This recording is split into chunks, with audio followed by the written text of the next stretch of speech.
guys, it's Nikki from Taylor Made Muscle Cars. So we have been doing a lot of work on the power ram, and right now I am doing some outlining on some new tires that we got for it. So you can take a look. These outlines, they were not white, so I just took a paint pen, and it's made specifically for rubber, and I'm just outlining it to make them pop a little bit more, make it look better.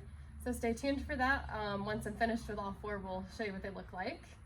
But anyways, our next project that we're gonna work on is over here with the we've been having issues with the transmission leaking, and originally we thought it was the pan gasket, but after we replaced it, it's still leaking, and it's actually the shift selector seal up here. So basically there's a shaft connected up here for your park, reverse, neutral, drive, all that good stuff, and there's a seal around it that goes bad. So we're gonna go ahead and replace that. Maybe that'll fix it. So we're gonna walk through that. Guys, so we got the transmission fluid out. That was the nasty part of this. But anyways, the next step is to get the filter down. We take those 3 little screws out, and then we're going to take this linkage apart. So it's a little tricky for you guys to see up here, but we have one out on the floor over here, so I can show you how it goes a little easier. So let's go over here. All right, so here's this one, and basically this is going to come off and up. And then your second one's going to come up, maybe. There we go. And then there's the shaft. Filter is down and the linkage is off. Here it is, just kind of loose. There's about 10 bolts holding the valve body up there, so we gotta get that out. Clearly it's still kind of dripping, so if you have a little catch tray or something to put on your floor, it helps. A mess. All right guys, so it's still leaking some fluid. The last thing we have to do, we have to pull out the neutral safety switch up here just before we drop the valve body, and that's that. All right, so the neutral safety switch is out, and this one seems to be in a pretty good shape, the seal does, but in case anything were to leak with the whole switch itself, it's a good idea to just switch out the whole thing instead of redoing this whole process. It'll save you that time. You can just do the seal, but we suggest doing the whole switch itself with the seal. So we've got the valve body out, and sometimes these things can leak for hours, but anyway, we've got it set down in a clean container.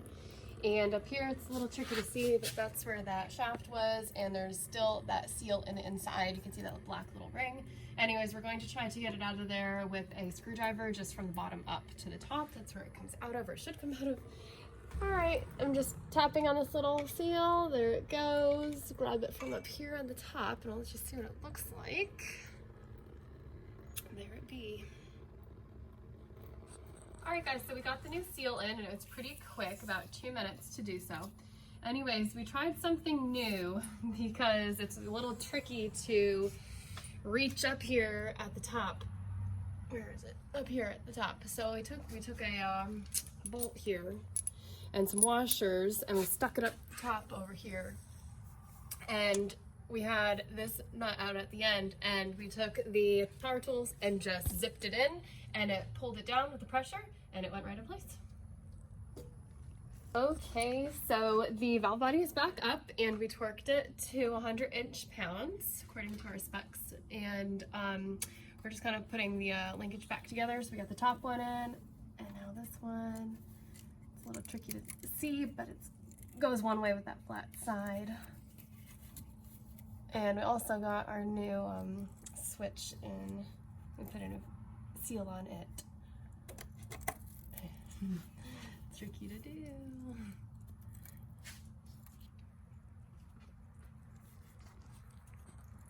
Alright guys, so we got the pan back up, and we have a Moroso gasket on it. It's pretty thick rubber, and there's actually some metal on the inside. It is reusable.